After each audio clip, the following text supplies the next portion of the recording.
बिस्मिल्लाहिर्रहमानिर्रहीम। अस्सलाम वालेकुम माय डियर स्टूडेंट्स आज हमने lecture number 6 electromagnetism chapter number 19 में एक बहुत ही इंपॉर्टेंट टॉपिक है इलेक्ट्रिक मोटर। इसको हमने स्टडी करना है।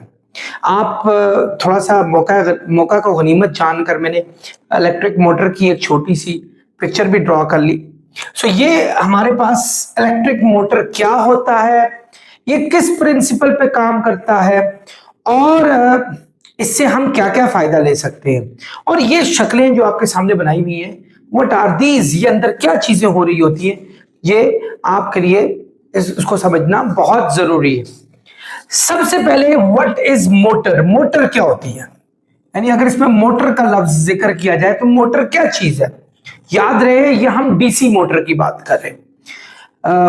आमतौर पे मोटर का कॉन्सेप्ट एसी मोटर हो या डीसी मोटर हो एक ही जैसा होता है, लेकिन ये जो मैं आज आपको समझाऊंगा दिस इज डीसी मोटर। ये डीसी मोटर का, क्योंकि यहां आपके पास एक बैटरी कनेक्ट हुई भी है जो डायरेक्ट करंट इसको दे रही है। एसी वाली तो डिफरेंट होती है, उसमें एसी करंट आपको देना होता है, लेकिन यहां मैं आपको डीसी जो है मोटर के हवाले से डिस्कस करूंगा। सो स्टूडेंट्स, मैं चाहूंगा कि सबसे पहले हम मोटर को डिस्कस करें। व्हाट इज मोटर, मोटर क्या होता है बच्चों। मोटर इज अ डिवाइस, एक ऐसी डिवाइस होती है that converts electrical energy into mechanical energy. ठीक है, मैकेनिकल एनर्जी में कन्वर्ट करती है। क्या मतलब हुआ, actually law of conservation of energy को और इंटर कन्वर्जन ऑफ एनर्जी को क्लास 9 में पढ़कर आए कि एक एनर्जी को दूसरी एनर्जी में शिफ्ट किया जा सकता है, लेकिन टोटल एनर्जी हमेशा कांस्टेंट रहती है। जैसे फर्ज करें अगर आप सर्दी से आप कांप रहे हैं तो आप अपने हाथ को अगर रब करते हैं तो एक्चुअली आप मस्कुलर एनर्जी को हीट एनर्जी में शिफ्ट कर रहे होते हैं by with the help of friction की मदद से। बिल्कुल इसी तरीके से मोटर में हम एक्चुअली इलेक्ट्रिसिटी अप्लाई करते हैं, और इलेक्ट्रिसिटी के अप्लाई करने से इस मोटर के अंदर एक मूवमेंट पैदा होती है, और वो मूवमेंट का मतलब यही हुआ कि हमने एक्चुअली इलेक्ट्रिकल एनर्जी को मैकेनिकल एनर्जी यानी आपकी मूवमेंट वाली एनर्जी में शिफ्ट कर दिया, और इस मूवमेंट से हम बहुत सारे काम ले सकते हैं। ये डीसी मोटर आपकी आमतौर पर टॉयज में भी होती है जो कि गाड़ियों को चलाने में एक अहम मदद देती है, और भी बहुत सारे फंक्शंस ये करती है। सो बच्चों, एक ऐसी डिवाइस जो इलेक्ट्रिकल एनर्जी को मैकेनिकल एनर्जी में शिफ्ट करे that is known as motor, और अगर ये डीसी करंट पे चलने वाली है that is known as DC motor. अगर एसी वाली है जो कि घरों में पानी वाली लगी होती है वो एसी मोटर होती है, उसका काम भी यही होता है। आप उसमें लाइट इलेक्ट्रिसिटी डालेंगे तो वो क्या करेगी, पानी को नीचे से ऊपर लेकर जाएगी और ऊपर टैंकी में उसको फिल कर देगी। तो उसमें भी यही काम हुआ है कि इलेक्ट्रिकल एनर्जी आपकी किस में चेंज हो रही है, मैकेनिकल एनर्जी में चेंज हो रही है। चलते हैं बच्चों मजीद इसके कॉन्सेप्ट में। अब सबसे पहले ये देखें जरा, इसकी डायग्राम को और से देखिए, इसमें क्या क्या चीजें। नंबर 1, इसमें एक दो साइड पे आपके पास मैग्नेट्स दिए हुए। एक्चुअली ये हॉर्स शू मैग्नेट भी हो सकता है, एक ऐसा मैग्नेट जिसके बीच में आप कॉइल को प्लेस कर सकें, या यूं भी हो सकता है कि दो डिफरेंट मैग्नेट्स रखे हों, एक साइड पे नॉर्थ पोल हो तो दूसरी साइड पे उसका साउथ पोल हो, ताकि नॉर्थ पोल से आपकी मैग्नेटिक लाइन निकले और साउथ पोल के अंदर जाके एंटर हो। ये देखिए इस तरीके से ये एंटर, हमेशा मैग्नेटिक लाइन नॉर्थ पोल से निकलती हैं और साउथ पोल के अंदर एंटर होती हैं। सो ये इसका फिनोमेना होता है एक्चुअली। सो इस यहां भी ऐसे ही होगा कि इलेक्ट्रिक आपकी मैग्नेटिक लाइंस नॉर्थ पोल से निकल रही हैं और साउथ पोल के अंदर एंटर हो रही है हमारे पास। अब हमने क्या किया, ये एक मैग्नेट रखा है। अच्छा, ये मैग्नेट जरूरी नहीं है परमानेंट मैग्नेट हो, ये आपके पास इलेक्ट्रोमैग्नेट भी हो सकता है, इलेक्ट्रिसिटी पे उसको सेटअप किया जाए। मैंने आपको ये पिछले 2-3 टॉपिक्स में ये बताया था कि जब भी किसी कंडक्टर के अंदर में आप इलेक्ट्रिसिटी गुजार दें, इलेक्ट्रिक करंट गुजार दें तो उसमें मैग्नेटिक फील्ड पैदा होनी शुरू हो जाती है। तो आप ऐसे भी मैग्नेट बना सकते हैं सारे। सो बहरहाल ये हमारे पास एक मैग्नेट है जिसका एक पोल हमारे पास नॉर्थ है और दूसरा पोल हमारे पास साउथ है। बीच में हमने एक कॉइल प्लेस की हुई है। कॉइल, ये कॉइल जरूरी नहीं है कि एक ही लूप की हो, ये बहुत सारी टर्न्स हो सकती हैं, नंबर ऑफ टर्न्स बहुत सारी हो सकती हैं, ठीक है। वैसे आमतौर पे बहुत सारी नंबर ऑफ टर्न्स ही डाली जाती हैं। वैसे इसको आर्मेचर भी कहा जाता है, आर्मेचर भी कहा जाता है। इस कॉइल को एक, ये देखें, एक स्प्लिट रिंग के साथ जोड़ा हुआ है। किसके साथ जोड़ा है? ये देखें, ये स्प्लिट रिंग, स्प्लिट रिंग के साथ जोड़ा भाई, वैसे हमने लिखा हुआ है ये स्प्लिट रिंग के साथ जोड़ा हुआ है, यानी ऐसी रिंग जो बीच में से कटी हुई है, जिसका एक हिस्सा इस साइड पर जुड़ा हुआ है प्लस के साथ, एक माइनस के साथ जुड़ा हुआ है, तो इसको स्प्लिट रिंग कहते हैं। ये बड़े मशहूर एक साइंटिस्ट हुआ करते थे जिनका नाम था विलियम सर्जन। ये डिवाइस उन्होंने जो है इजाद की थी और इसका एक्चुअली नाम होता है कम्यूटेटर। इसको कम्यूटेटर भी कहा जा सकता है, ठीक है, कम्यूटेटर होता है। तो जिस तरह इसको आर्मेचर कहते हैं कॉइल को, इसको कम्यूटेटर भी कहा जाता है। और ये विलियम सर्जन की एक जो थी इजाद भी थी। इसके साथ ही ये हमारे पास ये ब्रशेस हैं, ये ग्रेफाइट के हो सकते हैं, कार्बन के हो सकते हैं। उसके साथ ये बैटरी का कनेक्शन है, इस साइड पे नेगेटिव और इस साइड पे पॉजिटिव आपका कनेक्शन जुड़ा हुआ है। जनरली स्पीकिंग अगर आप लोगों को मेरा लेक्चर नंबर 5 आता हो तो ये कुछ भी नहीं है, ये बिल्कुल 5 का ही एक्चुअली रिवीजन है। यहां मैं थोड़ा सा बताऊंगा क्योंकि 5 में मैंने बड़ी तफसील से और डिटेल से ये बात समझाई थी। मैंने आपको कहा था कि अगर आपके पास मैग्नेट यूं हो कि एक साइड पे नॉर्थ पोल हो और एक साइड पे हमारे पास साउथ पोल हो और एक कॉइल उसके अंदर यूं रोटेट की जाए, ये देखें कि आपका करंट यहां से, अच्छा प्लस उस साइड, इस साइड पर है करंट आपका, प्लस इस साइड पे, माइनस इस साइड पे, करंट यहां से ऊपर जा रहा है, इस साइड पे मुड़ रहा है, यहां से नीचे आ रहा है। तो इस कॉइल के अंदर टॉर्क प्रोड्यूस हो जाता है, इसको कहते होते हैं, इसका टर्निंग इफेक्ट पैदा होता है। वो क्यों होता है वो मैंने आपको उससे भी पिछले टॉपिक में एक बात बताई थी कि जब भी किसी आप कंडक्टर को मैग्नेटिक फील्ड के अंदर रखते हैं और उस कंडक्टर में से भी आप करंट को पास कर दें, यानी इस कंडक्टर में से भी करंट को पास कर दें, तो बच्चों एक तो ये परमानेंट मैग्नेट है, ये परमानेंट मैग्नेट, और एक आपके पास ये कॉइल के अंदर भी मैग्नेटिक फील्ड प्रोड्यूस होगी है due to that current that you have injected in, जो कि आपने इसके अंदर इंजेक्ट कर दिया।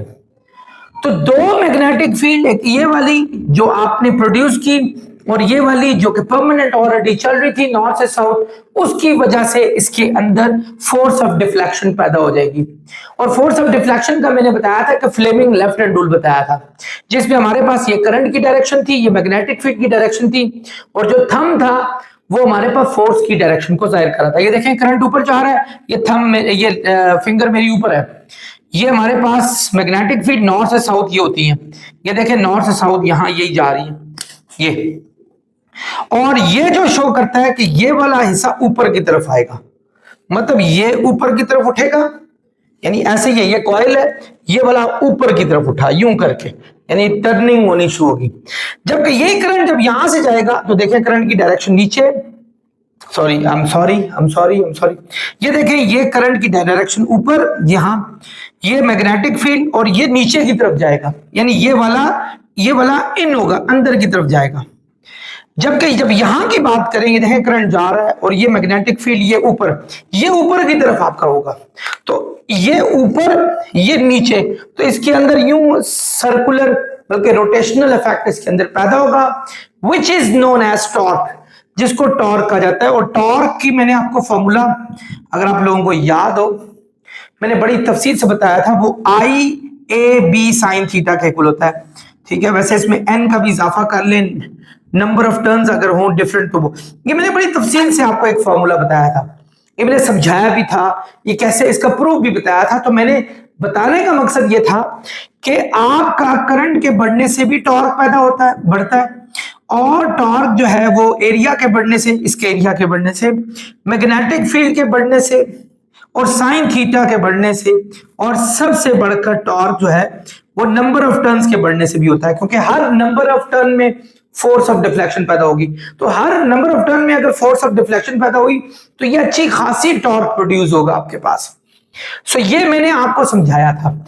यही फिनोमिना, क्या फिनोमिना, कि when a coil is placed between a permanent magnet or any electromagnet, and if a current flows through that particular coil, so the force of deflection is produced, that further produces torque in it, जो कि उसके अंदर torque produce करता है, and that can be enhanced with the help of these 4 or 5 factors, by increasing number of turns, by increasing current, by increasing area, and by increasing B. So this is the same thing here. यही चीज हमारे पास यहां चल रही है। इसमें ये commutator है ना, ये क्या करता होता है, इसके 2 काम होते हैं। ये कम्यूटेटर इस कॉइल के साथ जुड़ा हुआ है, यानी ये देखें, मैं थोड़ा सा समझाऊंगा। ये यूं है आपके पास, और इसके पीछे यहां कॉइल जुड़ी हुई होती है। तो जब ये घूमता है, मतलब ये कॉइल घूमती है, कॉइल घूम रही है, कॉइल के घूमने के साथ साथ कम्यूटेटर भी घूमता है उसका साथ ही। कम्यूटेटर एक सबसे बेहतर फायदा ये देता है कि अगर ये कम्यूटेटर, ये स्प्लिट रिंग जिसको कहा जाता है, अगर ये स्प्लिट ना होता, यानी ये जुड़ा हुआ होता, तो ये आपके प्लस माइनस मिक्स हो जाने थे। So first thing that it does is to separate the current of plus and minus. इन दोनों के करंट को क्या करता है, आजाद करके रखता है, यानी ये प्लस आपका सीधा यहां माइनस की तरफ नहीं जाता। दूसरा, ये हर वक्त कनेक्शन में होता है इस ब्रश के साथ, जिसको ग्रेफाइट का ब्रश या कार्बन का ब्रश भी आमतौर पे यूज होता है, इसके साथ होता है। ये स्विच की तरह काम करता है, यानी आपका जो प्लस का करंट है हमारे पास, वो जब यहां जाके हमारे पास यहां जाके पहुंचा, तो ये यहां से होता हुआ वापस ये प्लस आ गया, देखें, और ये यहां से ये, इसी तरह माइनस के जो चार्जेस हैं वो यहां से होते हुए सीधा ये देखें, ये माइनस के चार्जेस हमारे यहां आ गए। सो ये इस तरह फ्लो करेगा। बिल्कुल उसी तरीके से जो फिनोमिना आप लोगों को मैंने ये समझाया है, मैग्नेटिक फील्ड यहां से नॉर्थ से साउथ की तरफ जा रही है, और वो क्या कर रही है, वो इस कंडक्टर के अंदर से कट करती हुई जा रही है। सो ये ऊपर की तरफ हमारा करंट जा रहा है, मैग्नेटिक फील्ड यहां की तरफ जा रही है, तो दोनों के बीच में अगर परपेंडिकुलर इंपैक्ट क्रिएट हो तो फोर्स ऑफ डिफ्लेक्शन पैदा होती है, जो कि टॉर्क प्रोड्यूस करता है। अब कम्यूटेटर का एक फायदा क्या हुआ कि जब ये PQRS, फर्ज करें, ये देखें गौर से, ये P है, ये Q, ये R, ये S, ये देखें ऐसे है। ये जब घूम के इधर आ जाता है, क्योंकि ये घूम रहा है ना, यूं घूम के आ जाए, ये देखें ये P है, इस वक्त P मेरे राइट साइड पर है, और जो मेरा ये R है ये उस लेफ्ट साइड पर है। लेकिन जब ये घूम के आएगा, अब R मेरा राइट साइड पे हो गया, और जबकि P मेरा उस साइड पे चला गया। यानी ऑब्वियसली जब कॉइल आपकी घूमती है ना, कॉइल घूमती है जब, तो ये सारा इंपैक्ट उल्टा हो जाता है, ऐसे उल्टा हो जाएगा, यानी PQ उस साइड पे चला जाएगा, RS हमारा इस साइड पे आ जाएगा। अब चूंकि RS इस कम्यूटेटर के साथ एडजस्ट हुआ हुआ है, PQ हमारा इस कम्यूटेटर के साथ एडजस्ट हुआ हुआ है, तो जब आपका PQ उस साइड पे गया तो ये कम्यूटेटर आपका उस वाले ब्रश के साथ जुड़ गया। समझ आ रही मेरी बात? तो इसने यही इंपैक्ट उल्टा कर दिया। जरा गौर से सुने, देखें, PQ हम यही रूल लगाते हैं जो हमारा फ्लेमिंग रूल है। नॉर्थ यहां से यहां जा रही है, ये डायरेक्शन नॉर्थ से साउथ की है, और जबकि करंट ऊपर की तरफ जा रहा है तो इसको फोर्स ऑफ डिफ्लेक्शन नीचे मिलेगी, यानी इसको PQ नीचे होगा, PQ नीचे की तरफ जाएगा, और जबकि ये RS जो है ये ऊपर की तरफ आएगा, यानी ये नीचे की तरफ गया, ये ऊपर की तरफ आ गया, यूं। समझ आ रही है मेरी बात? अब इसका कम्यूटेटर इधर सेट हो गया, उसका कम्यूटेटर उधर सेट हो गया हमारे पास। अब जब करंट हमारा दाखिल होगा, ये वाला प्लस वाला, अब वो SR में से गुजरेगा, क्योंकि SR इधर आ चुका है हमारे पास। जब SR आपका इस साइड पे आ चुका है, जब उधर से वो नीचे से दाखिल होगा, पहले SR जो था ये हमारे पास ये ऊपर की तरफ उठा था, अब SR इधर है। अब ये SR पे जब करंट हमारा पॉजिटिव गया है, क्योंकि उधर तो पॉजिटिव नहीं था, उधर तो हमारा नेगेटिव जा रहा था, पॉजिटिव गया है, ये इंपैक्ट उल्टा हो जाएगा, यानी SR अब नीचे जाएगा, और पी क्यू हमारा ऊपर की तरफ जाना शुरू हो जाएगा। सो यूं इसको रोटेशन मिलती जाएगी। तो रोटेशन के लिए ये कम्यूटेटर का होना बहुत ज्यादा जरूरी था। आप ये समझ लें कि डीसी मोटर में इस कम्यूटेटर का बड़ा ही एक अहम रोल है। ये क्या करता है, ये करंट रिवर्स करने के लिए एक बड़ा अहम काम सरंजाम देता है। यानी वही कम्यूटेटर जो यहां से प्लस ले रहा था, जब वो वहां पहुंचा तो उसने माइनस लिया, और वही कम्यूटेटर जो माइनस था वो यहां से उसने प्लस लिया। इसी वजह से जब इसने प्लस लिया था ये नीचे की तरफ गया, जब उधर माइनस में दिया था वो ऊपर की तरफ गया, और जब वो आर एस इधर आया प्लस लेके ये नीचे की तरफ गया। सो यूं इसके अंदर एक रोटेशनल इफेक्ट पैदा होता है, जिसको इस पूरे फॉर्मूले से हम इनहेंस भी कर सकते हैं। सो बच्चों, ये था इलेक्ट्रिक मोटर। अगर आपने मेरा लेक्चर नंबर 5 सुना है, सो ये तो बिल्कुल it's like a piece of cake, बिल्कुल पीस ऑफ केक की तरह है। सो आई होप स्टूडेंट्स आप लोगों ने एंजॉय किया होगा और आपको ये पूरा इलेक्ट्रिक मोटर समझ भी आया होगा। नेक्स्ट टॉपिक तक आप लोगों से इजाजत चाहूंगा। अल्लाह हाफिज।